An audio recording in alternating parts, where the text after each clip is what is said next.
And unfortunately, I don't speak French, so I hope my English will be enough. So first of all, I want to thank all the ALBA organization, because my speech today was not scheduled, but we find a space, 10-minute space, to make this short presentation, to remake this short presentation that we made on this week during the other event we had this week. And I was really surprised during the presentation of Dr. Lahoud, because actually we met 2 days ago. We never met before, and I was absolutely amazed, because he was able to recap in half an hour what we did in more than 20 years experience in our company, and we never spoke before. So it was really a big surprise. So let's go. My name is Paolo Turri. I work for a company called FIBRE. We are based in the northeast of Italy. Our company is we manufacture, we design and manufacture composite systems. We manufacture composite materials, and we are very specialized in the strengthening of buildings. This is a very short recap of what we did. Actually, we have many different product systems and business units within the company, and today we will focus really on very little slice of the whole cake, okay? But it fits perfectly to the speech that Dr. Lahoud had before. So what we did actually, well, production of fiberglass, carbon fiber reinforcement. We manufacture with these products, meshes, connectors, the connectors we mentioned before, carbon fiber fabrics, and profiles, and so on.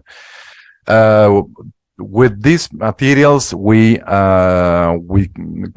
designed several type of systems. Each system is focused on a different issue, let's say. So we work 99% on existing building retrofitting. We don't work for new buildings, actually. And we started to develop the system more than 20 years ago, in 1999. And one of the biggest strengths of our company is that during these 20 years, we established a lot of cooperations with many universities and big institutions in Italy, and also in other countries of Europe. Here you can see Roma Tre is one of the most important, most prominent university when it comes to the civil engineering in Italy. University of Trieste, Brescia, and so on, University of Ljubljana. And ENEA is the national authority for the research in Italy. And also we are doing many testing experimentation. I will go very fast because I don't want to lose your time. It was not scheduled, so I will. If you have any question, I will be here till 12. Then, unfortunately, I have to leave. We will have a short Q&A after the speech. But if you want, I will leave my business card here. We can share all the papers. We will be pleased to share all this information with you. Why we started to develop this strengthening system? Because unfortunately, as you probably know, Italy is well known as a seismic country. We had a long and tragic history of seismic events. And one thing that one of the reasons why we are here is that we find out that the construction system of Beirut is very similar of most of the buildings in the center of Italy. Here we had one of the worst earthquake in the last 20 years in L'Aquila. You can see we had what was it, this one? Okay, more than 65,000 people, they had to leave their houses because of the earthquake. Okay, 300 deaths and most of other tragic events. The construction system in L'Aquila is made basically by sandstone and very poor masonries. And this is also one of the reasons why one of the systems we were talking today works very well on Beiruti houses, because they have the construction materials and systems. They are just like the one we were working for the last 20 years. This is one of the typical problems of a multiple layer walls. So we have two separate layers. We have rubble and very poor material outside, and especially in L'Aquila, the inner side of the walls are filled with any kind of material they find on site. So there was a poor city. They just find out some material on the ground, and it filled the walls with it very poor material. So the big problem is to avoid the collapse, the in-plane collapse actually of this wall, or let's say the expansion or the explosion of this wall. And we already mentioned many times this system. It's the traditional method that is called the concrete jacketing. Okay, it's made by steel mesh and cement mortars. We already spoke about all the problems about this system, and so what we will just introduce today is the innovation about the system made by innovative materials like composite materials. And this is very important for architectural problems and natural mortars. One of the biggest benefits of the composite meshes, okay, I'm not talking about our company, the one we made. In general speaking, the composite meshes is that they are not subject to any corrosion, and so you can use a very a natural mortar that is very aggressive, very corrosive, without any problem. You cannot use any steel mesh with a lime mortar because after a few years the mechanical performance of the steel will decrease incredibly. Okay, so what we did was one of the things we did actually was to take the traditional method and to make it new with new materials, and most important, very compatible with historical heritage and listed buildings. The first application we made in Italy 20 years ago were mostly 90% for listed buildings, because we faced exactly the same problems we are talking today.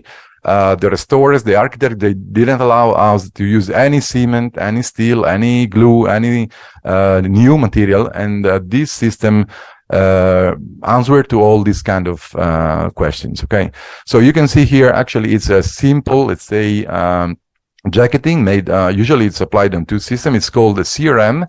The acronym actually that's today into the Eurocodes and the NTC, the National Technical Regulations in Italy, the construction norms. We created this acronym. It's the meaning of the acronym is Composite Reinforced Mortar, and it's just a new, let's say, concrete jacketing 2.0. Okay, so these are quite some examples of application. How it is made. We replaced the reinforcement, the steel reinforcement, with FAP meshes, and we replaced the cement mortar with natural mortar, so natural hydraulic mortars and cement-based mortars. It is one of the possibilities, but we try to avoid as much as possible. It depends, of course, on the building. If we're talking about a private building, this can make sense. If we're talking about a listed building, we stick to the natural mortars. We can share 22 years of experience and over 25,000 buildings retrofitting in Italy and other countries of Europe today. And we make a brief calculation before my trip here, and up to date we supplied more than 15 million square meters of mesh of this system. So we are not talking about a new system. Maybe it's new for Lebanon today or 1 year ago, but it's a system that is very well known and used in Italy and in Europe at the moment. And by the way, most of these pictures are about listed buildings. So not, as you can see, there are very few private ones, but we have a lot of heritage experience and case histories. I will go very fast. Here we have some application. This is a L'Aquila earthquake. After the big earthquake, today more than 60% of the houses of the whole city are retrofitted with our systems. And here you can see some really short pictures. One of the most important also achievement was the reinforcement of walls. For the reason that Dr. Lahoud spoke before. So all these systems are one of the benefits, or one of the reasons they are very appreciated by the architect is that they are easy to be removed. They are we can how do you say in English? I can pick up the word, but okay, you can remove it easily. So they are not permanent. They are easy to be removed. They are not invasive. Okay. And we made a lot of experimentation also on the vaults and many other type of applications. We can use it also for concrete protections sometimes. And since these materials are totally not subject to corrosion, they are also really suitable for any environment where there is, for instance, salty air corrosion given by the sea and stuff like that. So we can use it in many applications. During this year, I just pick up one of the slides that Dr. Lahoud spoke before. We made a lot of experimentation. We made any kind of a test that we saw before. We made it in the last years. We create a model, an American model, and we create a web app and calculation software to allow the engineers, but also the architect, to get a brief idea about the improvement that you can achieve by applying the system in a very easy way. In just 3-4 steps, you can get an idea of the improvement that usually for a poor masonry can go from 3 to 6 times the capability of the original masonry. We made a lot of integration in Italy. We have the credit system for engineers and architects. We used to have usually one conference per week, more than 50 conferences per year, to architects and engineers to explain not only the system but many other things that we did in a company. In our company, we have a very strong engineering core. We are actually supporting all the engineers during the design stage rather than being just suppliers. Here we can see an example of the full-scale shaking table test that we made in Roma 3. I just stop 1 second this slide. These are the earthquake waves of the most important earthquakes we had in the last years in Italy. And we rebuilt this small house within the university, and we recreate the same shock wave. And we measure the behavior. You cannot see here, is below, but okay. We recreate the shock wave. You can see, we were talking before about some G's you had here due to the earthquake regulations. You can see the energy is much higher than the standard seismic here in Lebanon. So let's go a little bit faster. Okay, so we build up this big sample. This is the unreinforced building without any reinforcement. You can see that immediately there are some cracks on the basement, and also in some of, you can see that the unreinforced very easily without any without big energies. Let's say we started immediately to have big cracks. This is very important. Big cracks. Making the building very weak and collapsing very soon. We decided to reinforce this building only outside because it's the worst case scenario. So we could reinforce it from both sides, but it was better under a testing point of view. And you can see here we reached, I can't remember exactly the number, but I think we reached 3 times the energy of, or maybe more, of the earthquakes measured in Italy. So after this test, the structure was still standing.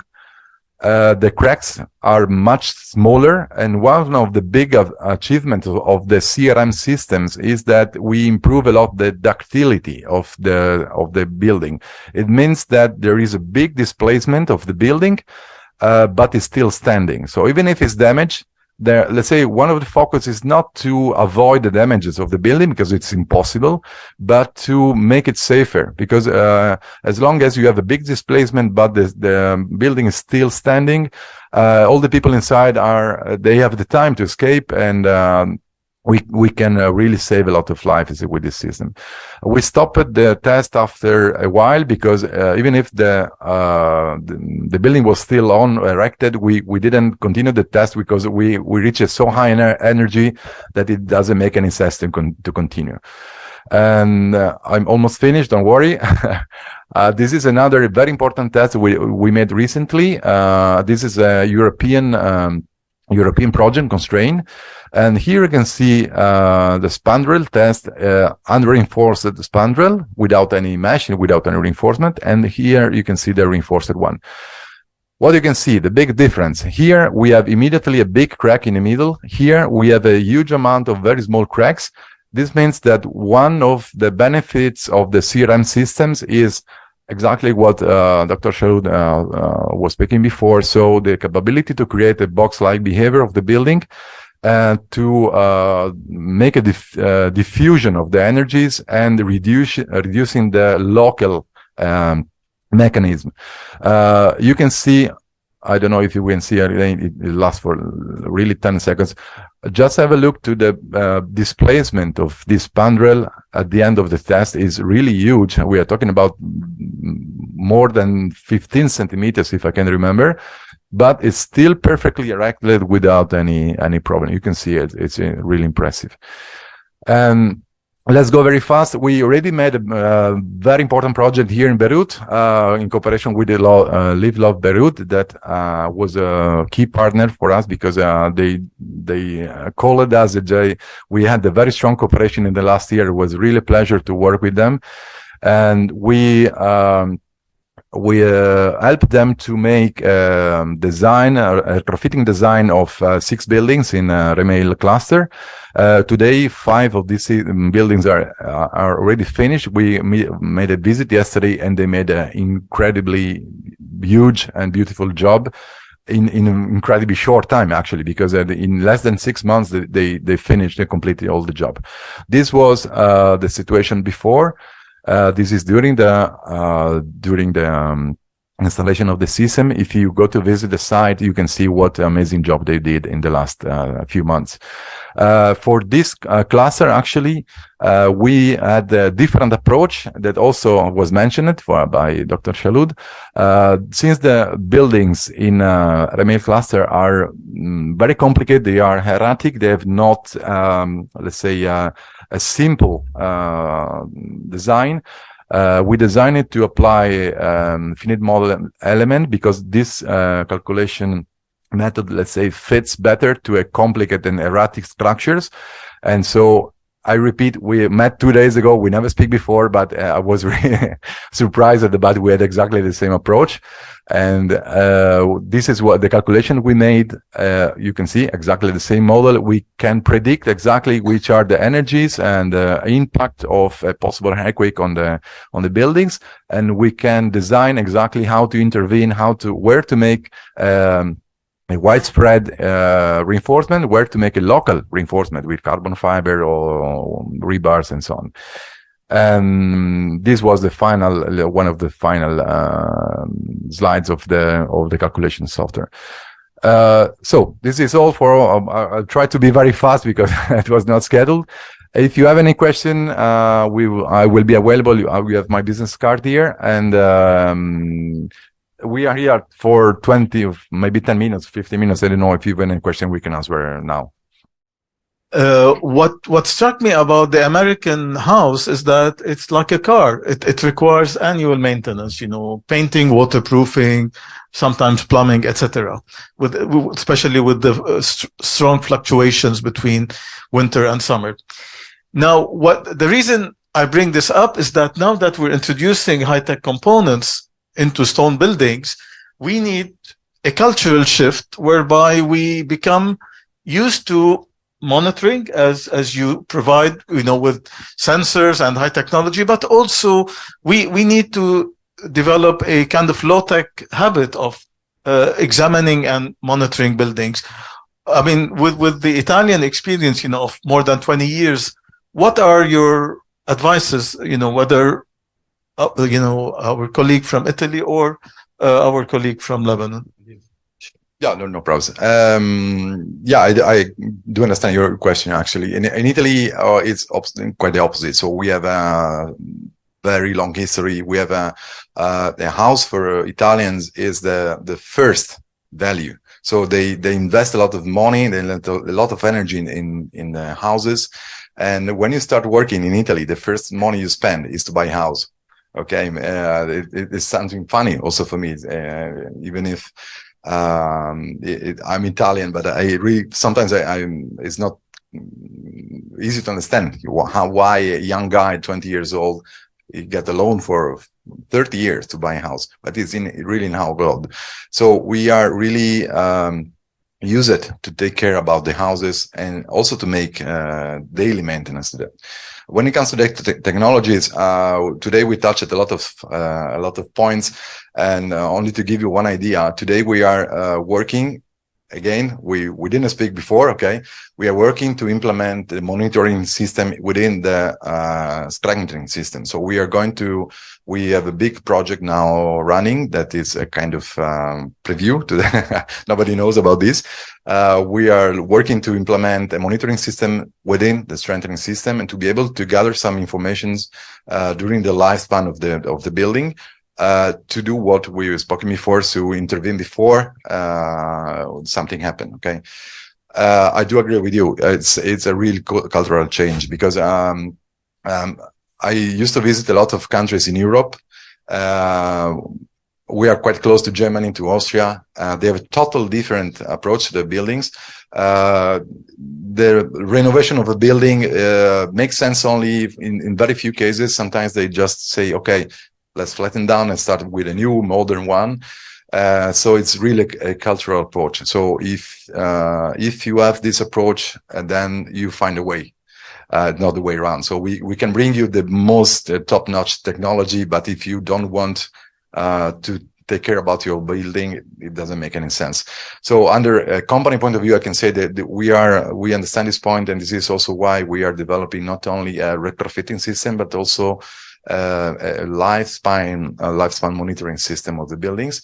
It's not really ready at the moment, but it is one of the biggest projects running in the company at the moment. I don't know if I answered to your question. Okay. Okay, I will take the case of Lebanese built heritage. There. Okay. So I ended my slide. Okay, thank you. With the structure health monitoring.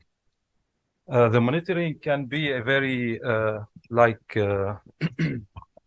updated monitoring, like high technology, like sensors, like wireless sensors, but also it can be a very simple one. Okay. Like preventive maintenance. We call it preventive maintenance. It means that you have to look at your building and to have visual inspection and to use like simple tools to know if your building is correct or not. Water infiltration is a big problem in our built heritage, and most of the aging and decays happening in our built heritage is due to this. So I think that simple ways, visual inspection, some small testing can be done to have this preventive maintenance for our buildings.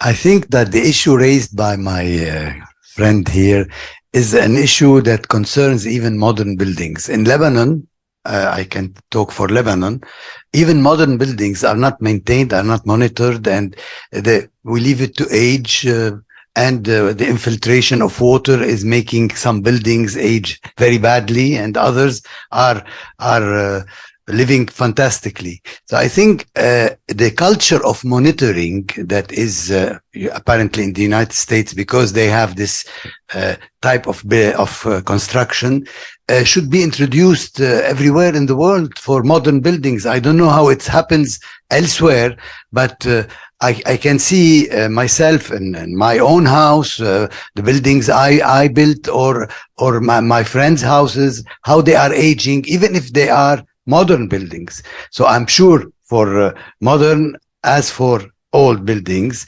but I feel that old buildings had more resistance to age than modern actually. This is what I feel in Lebanon, and we can see what happened with the blast. Modern buildings were even more destroyed than the old ones.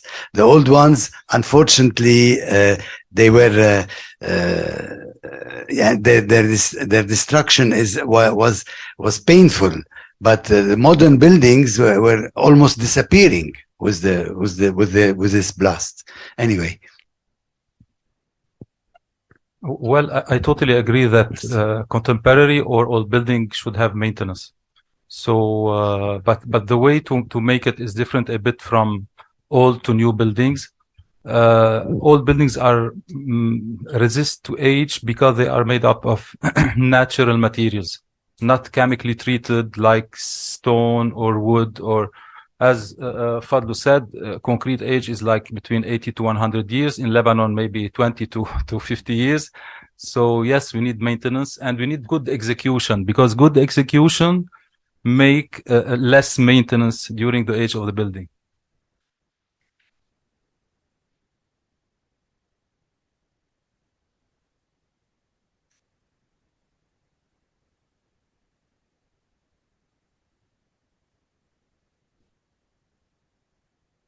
Thank you. Good morning, everyone. My question is, as a specialist or as an institution that works in this field, what are your percentage of contacts with the authorities to talk about prevention? Because healing is expensive. Prevention from atmospheric perturbations or floods, etc. So is there any connection between the architect work and his duty to deal with the authority to see how can we prevent all this? I'm thinking of the proofing of the soil when we construct without any strategy, so the rainwater will flood everywhere and they will aggress. So my precise question is, if we prevent, it will cost less than if we heal. Is it true? For me or for First, the specialists. No, Thank you. No, I'm not a specialist, but okay. We could speak about this point for the next 5 hours probably, but I can give you a couple of examples very short. And I also connect to the previous subject. I think it's really a cultural approach. It's not a technical approach. It is not a legal approach. A few days ago, we had a landslide in Ischia Island, close to Napoli, and a lot of people were killed there. And most of the buildings were built in an area that was totally not allowed to build anything. Okay, so the prevention was made because under a legal point of view was not possible to build there, but the people could keep on building there. So a second example, unfortunately, sad example. A couple of years ago, we had a bridge that collapsed in Genova. Highway bridge, a big bridge. I'm not talking about a pedestrian bridge. Okay. And a lot of people died, and the bridge had a very huge monitoring system installed. Nobody made the maintenance of the monitoring system, and nobody gathered the information of the monitoring system. It was a concrete bridge, 100% concrete bridge, made by a very important designer. It was Morandi, very famous in Italy. And so again, it's a cultural approach. You can apply any kind of legal constraint, any kind of monitoring system. If the people don't understand how much it is important, it is totally useless, to be honest. So I had in mind when I asked my question the big work that have been done for the Venice the Mosaic. Laguna, Mosaic. the most les flotteurs, Yeah. to protect the laguna. So it was a state decision, and Yeah. That worked. Unfortunately, we had a high level of the sea 1 week ago, and it worked perfectly. Without the Mose, we had almost 2 meters of water into the city, so it worked perfectly. Just for the students, we had a trip, workshop trip, and we visited the works of most project 7 years ago. It was a great experience. Thank you. My speech, it will be different after what I will speak. So I wanted to add something different. I'm Georgios Stavdaridis. I'm chemist, conservation scientist, and wooden technologist. For this reason, I would like to give some information to all the engineers that the material that most resistant that is in the world is the wood. Okay, it's not concrete, it's not stainless steel, it's the wood. And I will give you 2 examples because I'm very lucky man to work in 2 very big monuments. One is Sanctuary Monastery at Mount Sinai in Egypt, that we have, I make it the project for the conservation, the oldest functional trusses in the world, 1,500 years old. The second is in Turkey, near Istanbul, is a small island, is Büyükada, the name is Princess Island. We have the second, I'm working with the team for the restoration now, the second biggest building in the world, 5 floors of wood, and the first biggest building in Europe, 20,000 quarter meters, 5 floors, only wood. This building was built in the end of 19th century, and unfortunately, for 50, 60 years was not used, and is not make it nothing of maintenance, etc. It's in bad conservation conditions, but is not collapsed. Okay. And I see, because I make it a little bit visit here, I see that you have many buildings with beams, etc. It is very important to how to conserve the beams. And the other that I love very much, you have this technique here, the Baghdadi. The Baghdadi is a very beautiful construction we have in many countries, in Italy too, but it's very important how I must make the restoration condition, because it's very simple. It happens, I see 1 time, 2 times in Italy, that the plaster of the Baghdadi is collapsed after a small earthquake or etc., due to not good maintenance and application and consolidation. Only that. Thank you.